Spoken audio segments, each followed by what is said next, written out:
Hello dear student, welcome. तभी mutual fund का जो सम सॉल्व कर रहे हैं एमकॉम बैफ, तुम्हारे क्वेश्चन पेपर में देखो कैसे आता है। ये क्वेश्चन दिया है अपने को एनएवी निकालना है। 1 लाख 10 लाख यूनिट है 10 का। अभी इसमें ना अभी बहुत घुमा फिरा के दिया। ओके, तो मैंने क्या किया, तुम्हारे लिए क्वेश्चन एकदम लेफ्ट पेज पे अच्छे से लिख दिया ताकि एकदम अच्छे से करा सकूँ। अब एकदम प्यार मोहब्बत में स्टार्ट करेंगे। तो उनके पास क्या है, इन्वेस्टमेंट किया था उन लोगों ने, मतलब उनके पास ना 10,000 यूनिट था, 10 रुपये के हिसाब से खरीदा। मतलब उनके पास कुछ मिला के 1 करोड़ रुपया था कैश। ओके, ये वर्किंग नोट में डाला, उन लोगों ने इतना इन्वेस्टमेंट किया। फिर बोला डिविडेंड भी क्या हुआ, उन लोगों को डिविडेंड मिला, तो डिविडेंड इनकम होता है, तो इनकम को ऐड करते हैं।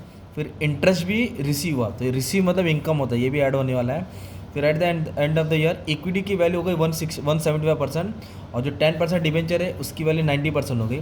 अदर इन्वेस्टमेंट एट पार, जो बचा उसका पार था, और बाद में ऑपरेटिंग एक्सपेंस दिया। तो सबसे पहले अपने को एसेट्स में क्या क्या आएगा वो लिखने का, राइट। तो एसेट्स में कैसे, एक तो कैश आने वाला है, और ये कैश को अपने को अभी सॉल्व करना पड़ेगा, ये मेन पार्ट था। ओके, सॉल्व करता हूँ। फिर एक है इक्विटी शेयर्स, क्या है इक्विटी शेयर, तो इधर लिखेंगे इक्विटी शेयर्स, क्योंकि सब इन्वेस्टमेंट किया ना उन्होंने, ये एसेट्स है। एक 9% डिबेंचर है, ओके, और एक है 10% डिबेंचर। ये अपने पास 4 एसेट्स है, और इधर अपने पास कोई कर्जा दिया नहीं। Okay, no liabilities is given, तो उसको डैश मार दूंगा मैं। तो अभी इधर क्या बोला मालूम है क्या, जो 10% पहले डिबेंचर को सॉल्व करते हैं, तो जो 10% डिबेंचर है उसकी वैल्यू 90% हो गई। तो 10% डिबेंचर की वैल्यू कितनी थी, 5 लाख थी। 5 लाख थी 10% डिबेंचर की वैल्यू 5 लाख थी, तो उसका 90% वैल्यू हो गया, मतलब 4.5 लाख। ओके, तो जो 10% डिबेंचर है उसकी वैल्यू कितने की, 4.5 लाख। इधर लिख सकते हैं 90%, क्या लिख सकते हैं 90%। ओके, अभी इक्विटी शेयर क्या बोला है, कोटेड एट, मतलब उसकी वैल्यू हो गई 175%। तो ये कोटेड एट है ना 175%, ये मार्केट प्राइस है, फेस वैल्यू का लेना। ओके, तो जो 100 रुपये था ना फेस वैल्यू, उसका 175% हो गया, तो दैट इज़ 175 हो जाएगा। और नंबर ऑफ शेयर 50,000 दिया था, अगर नहीं दिया रहता तो मार्केट प्राइस से डिवाइड करते तो 50,000 शेयर आता। मतलब जो 100 का था फेस वैल्यू, उसका वैल्यू 175 पर हो गया, और नंबर ऑफ शेयर कितना था 50,000। इक्विटी शेयर का इन्वेस्टमेंट हो गया 8750, मतलब हम लोगों ने इक्विटी शेयर में कितना इन्वेस्टमेंट किया 8750।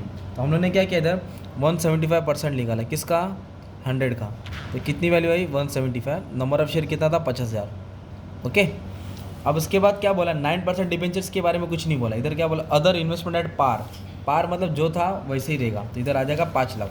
पार इन्वेस्टमेंट कितना आ जाएगा, 5 लाख आ जाएगा। ओके, बट अपने पास कैश नहीं है ना, क्योंकि उसके पास कैश निकालना पड़ेगा, तो कैश कितना रहेगा, कैसे आएगा, तो अपने को एक वर्किंग नोट सॉल्व करना पड़ेगा।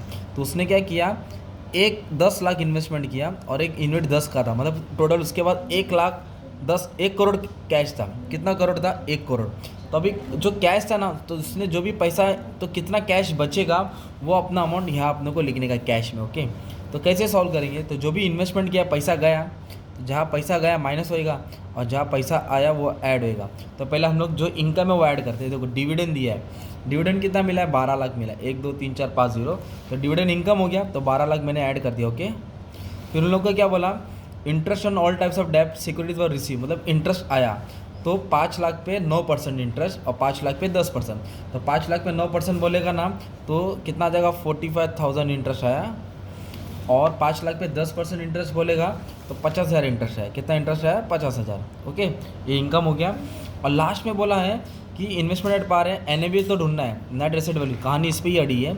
और ऑपरेटिंग एक्सपेंस हुआ, एक्सपेंस का मतलब होता है खर्चा। ओके, एक्सपेंस मतलब खर्चा होता है, तो जो भी खर्चा होता है पैसा जाता है, तो एक्सपेंस को हम लोग माइनस करेंगे, राइट। तो एक्सपेंस को क्या करेंगे, माइनस करने वाले, नो इशू, तो माइनस होने वाला है।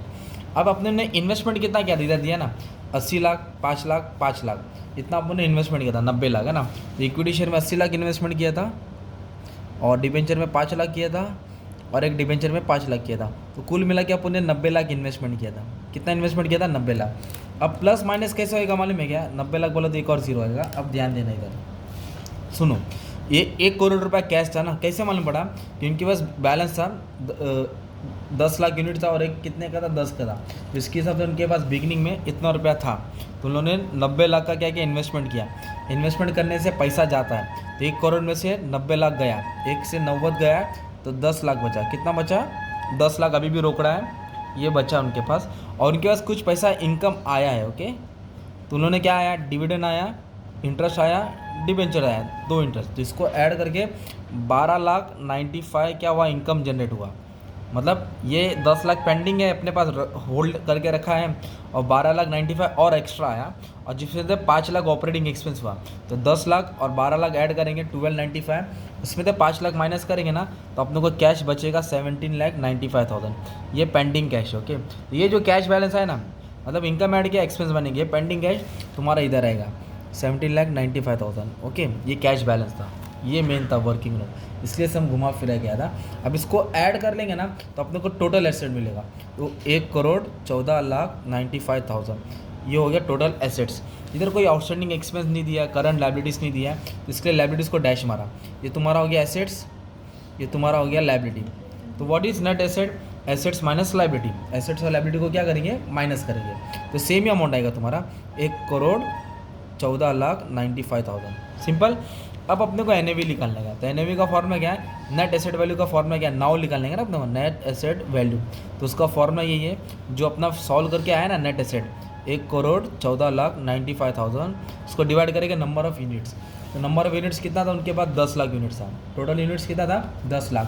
तो 10 लाख से क्या कर देंगे आप लोग? डिवाइड कर देंगे। 10 लाख से डिवाइड करेंगे तो जो तुम्हारा आंसर आएगा ना 11.495, ये हो गया एन।